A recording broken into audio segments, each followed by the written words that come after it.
नमस्कार पुण्य श्लोक भाई शो में आज हमने क्या देखा। हमने देखा कि युवराज खंडेराव और देवी अहिल्या अकेले होते हैं, बातें कर रहे होते हैं। युवराज कहते हैं कि आज से मैंने शराब छोड़ दी है और मतलब बेशक पहले मैं हार गया था उससे, मगर अब नहीं हारूंगा। ये प्रण जो है मैंने पूरा कर लिया, अपने आप पर पूरा यकीन है। बस इसीलिए मैंने तुम्हारे साथ में ये मजाक किया। मुझे मालूम था तुम गुस्सा हो जाओगी, तुम नाराज हो जाओगी, और जैसे ही तुम्हें गुस्सा आएगा हम तुम्हें सब सच बता देंगे कि हम अभिनय कर रहे हैं, हम शराब नहीं शरबत पी रहे हैं। और वाकई में ऐसा ही हुआ। और हमने देखा कि तुम्हें कितनी दिक्कत होती है इस बात से, इसलिए मैंने पीना छोड़ दिया है। और जब मैंने पीना छोड़ दिया है तो मेरे ख्याल से तुम्हें काफ़ी बड़ा इनाम मिल गया है, उपहार मिल गया है। तो जो उपहार है तो मेरे ख्याल से होना चाहिए ना, उपहार के बदले में उपहार। तब देवीले कहती हैं क्या चाहिए आपको, समझ जाती है। खैर फिर दो फूल मिल रहे हैं, चुपके चुपके वाली बात हो जाती है, दोनों गले मिल रहे होते हैं। और द्वारका भाई साहिब बुला करके ले आती गौतम सरकार को और कहती है अक्का साहिब हमसे तो देखा नहीं जाएगा, आप ही देखिए खंडेराव क्या कर रहा है।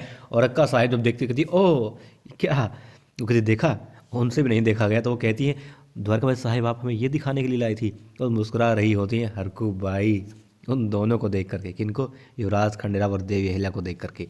तब वो कहती है कि हाँ देखिए इसके काम तो देखिए क्या कर रहा है। द्वारकाबाई साहिब से वो कहती है गौतम सरकार कि तुम ये दिखाना चाहती थी मल्हार राव सूबेदार जी को, तुम ये दिखाने के लिए बुला रही थी। वो कहती हाँ देखो तो क्या काम कर रहा है। गौतम भाई सरकार कहती है कि देखो अहिल्या और युवराज खंडेराव बहुत समय बाद मिले हैं, इन दोनों की शादी हो चुकी है और तुम हमें ये दिखाने लाई हो तो क्या बात होगी, ये चीज़ कर रहे हैं। तो वो कहते हैं कमाल करते हैं आप अक्का साहिब, शादी होने से ये मतलब तो नहीं है कि हाँ इनको ये सब करने की आज्ञा मिल गई है, आखिर वो युवराज हैं। अब गौतम भाई सरकार कहती हैं कि द्वारका भाई साहब आखिर आपको हो क्या गया है, भगवान द्वारका की रक्षा करो। फिर द्वारका भाई साहब कहती है कि मैंने थोड़ी देर पहले खंडेराव को देखा। तब खंडेराव बोलते हैं क्या देखा मंजली आई आपने। वो चौंक जाती है, अरे ये तो ठीक ठाक खड़ा है। फिर क्या होता है, हरको भाई कहती है चलो हम लोग चलते हैं, और वो लोग चले जाते हैं वहाँ से। फिर रात थोड़ी और हो चुकी होती है, सब लोग इकट्ठे होते हैं, बातें कर रहे होते हैं, अपना काम कर रहे होते हैं। एक तरफ महिलाएं होती हैं, तब द्वारकाबाई साहिब भी अपने काम में मगन होती है और देवी अहिल्या भी अपने काम में लगी हुई होती है। मगर वो सोच रही होती हैं कि आखिर द्वारकाबाई साहिब ने ऐसा क्या देख लिया था कि वो गौतम भाई सरकार को बुला करके लाई, आखिर क्या। फिर वो सोचती हैं कि कहीं जब युवराज खंडेराव अभिनय कर रहे थे पीने का, कहीं उन्होंने वो चीज़ देख ली और इसलिए उनको बुला करके लाई है। फिर द्वारकाबाई साहिब जा रही होती है, उनको रास्ते में रोकती है। देवी अहिल्या कहती है मुझे आपसे कुछ बात करनी है, थोड़ा एक तरफ लेके जाती है और बात क्या करती है, बात करती है। देवी अहिल्या कहती है कि आप गौतम भाई सरकार को बुला करके क्यों लाई थी, क्या दिखाना चाहती थी आप उन्हें। तो वो कहती है कि मुझे सब पता है खंडेराव। वो कहती है खंडेराव ने तो अभिनय किया था, वो शरबत पी रहे थे मुझे चिढ़ाने के लिए। वो कहती है आज चिढ़ा रहे थे मगर हर रात क्या होता है, आज नहीं पी इतने मुझे मालूम है, मगर हर रात क्या होता है, क्या बाकी रात भी ऐसा ही होता है, सिर्फ अभिनय होता है। मैं सब जानती हूँ, जो तुम छिपाना चाहती हो वो भी जानती हूँ। और क्या लगता है बहुत समय तक छिपा रह जाएगा। युवराज खंडेराव की लत, ये आदत कितने दिन और छुपाओगे अहिल्या, तुम एक तो गुनाह कर रही हो, सबसे छुपा रही हो। अब देवी अहिल्या कहती हैं कि हाँ मतलब आपको पता है। तो कहती हैं ये छुपानी होगी और जब तक वो छोड़ ना दे। फिर वो कहती है मैं छुड़वा दूंगी उनकी। वो कहती हैं कि तुम और भी ज़्यादा गलत कर रही हो, ये बातें सबसे छुपा रही हो और ज़्यादा दिन छिपा नहीं पाओगी। जैसे ही मल्हार राव सूबेदार जी के सामने बात आई, उनका युवराज का जो खंडेराव के पास युवराज का पद है वो उनके हाथ से कोसों दूर चला जाएगा, वक्त भी नहीं लगेगा, तुम देखती रह जाओगी। द्वारकाबाई कहती है तुम बचपन से अब तक जो है उसकी गलतियों पर पर्दा डालती आ रही हो और ये बहुत गलत कर रही हो। तब देवी अहिल्या कहती हैं कि जब तक कुछ मतलब कि मालवा के ऊपर गलत इस आदत का असर नहीं पड़ता तब तक मैं छुपाती रहूंगी। कहती है अच्छा तुम इंतजार कर रही हो कि कब कुछ गलत हो, कब कुछ बड़ा अनर्थ खंडेराव करे और तब तुम उसको रोको, तब तुम बताओ सबको कि हाँ ये गलत काम करता है। अब देवी अहिल्या कहती हैं उनको कि ऐसा कुछ नहीं होगा, मैं ऐसा कुछ नहीं होने दूंगी। और फिर चाहे कोई भी दुश्मन हो, बेशक आप भी हो, मैं युवराज खंडेराव के लिए और मालवा के लिए हर परिस्थिति का, हर दुश्मन का सामना करूंगी और कर भी रही हूँ और करती भी रहूंगी। अपने आखिरी दम तक आंच नहीं आने दूंगी, ना युवराज खंडेराव पर ना ही मालवा के ऊपर। तो वो कहती हैं देखते हैं कितना रोक पाती हो तुम।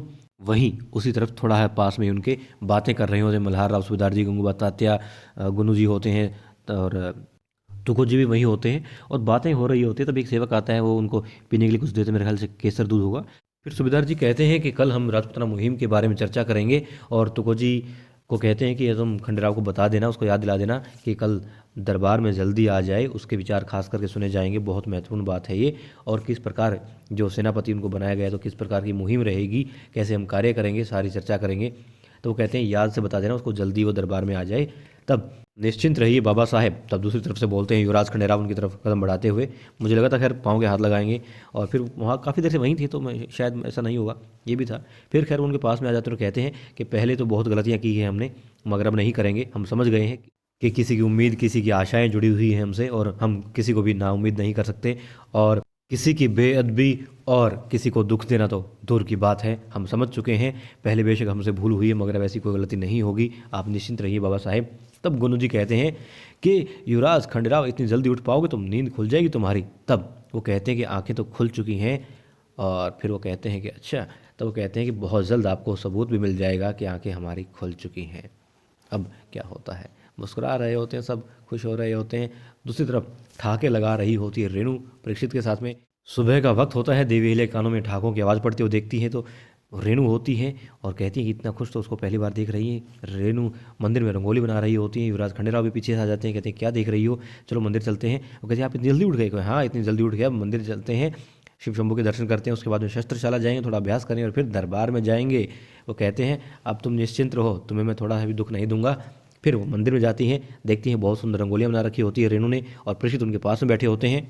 अब युवराज खंडेराव बहुत तारीफ करते हैं उन रंगोलियों की और रेणु की, और परीक्षित तारीफ करता रहता है रेणु की, कहते बहुत सफाई है, बहुत निपुणता से काम करती है, बहुत ज़्यादा ध्यान से, बहुत बारीक काम करती है, बहुत गजब का काम करती है। और देवी ला देख रही होती, महसूस कर रही होती कि हाँ दोनों कितने खुश हैं, और कितनी तरफदारी करता है परीक्षित, इनकी कितनी कद्र करता है, कितनी इज्जत करता है और कितनी परवाह भी करता है। ये सारी बातें सुन रही होती हैं यमुना बाई एक तरफ पीछे से। और फिर वो कहते हैं ठीक है, फिर तो वाड़े का नक्शा भी हम इसी से बनवाएंगे। तब परीक्षित कहता है कि मैंने तो अपने जो चित्र है बनवाने के लिए इसको पहले ही बोल दिया, और रेणु बना भी रही है, इसने हाँ बोल दी है। कहते हैं अच्छा बहुत अच्छी बात है, फिर तो बहुत अच्छी कलाकार है ये। कहते हैं हाँ वाकई में बहुत अच्छी कलाकार है। फिर वो युवराज खंडेराव परीक्षित से कहते हैं चलो शस्त्रशाला चलते हैं, अभ्यास करते हैं। दोनों चल पड़ते हैं। देवी अहिल्या कहती हैं कि यदि आप कहें तो क्या मैं और रेणु भी आप दोनों का अभ्यास देखने के लिए आ सकती हूँ? कहती हैं हाँ बिल्कुल आओ। और तुम्हें तुम्हें क्या लगता है, तुम्हारी सहेली सिर्फ रेणु ही बहुत निपुण है, बहुत कमाल की है? मेरा दोस्त परीक्षित भी बहुत कमाल का योद्धा है, तुम देख करके हैरान हो जाओगी, बहुत कमाल का बंदा है ये। और ये बातें सब सुनती है और जाके मेकअप रूप में, जी हाँ द्वारकाबाई साहिब अपना शीशे के सामने बैठी होती है, श्रृंगार कर रही होती है, उनको जाके बताती है। वो कहती है हमें क्या दिलचस्पी उसके अंदर? वो कहती हैं आपको पता नहीं, रेणु के जीवन में उजाला करना चाहती है, मेरे ख्याल से फिर से रंग भरना चाहती है अहिल्या। और रेणु और परीक्षित को मैंने कई बार देखा इकट्ठे, मगर अब वो अहिल्या जो है, रानी अहिल्या, उसके जीवन में रंग भरने का प्रयास कर रही है, उनको हवा दे रही है, ना कि रोक रही है। आप रोकिए उसे वरना अनर्थ हो जाएगा। तब द्वारकाबाई साहिब कहती है रोकना नहीं है, इंतज़ार करना है, जैसे ही कुछ बड़ा करेगी अहिल्या और हम तब तक शांत रहेंगे।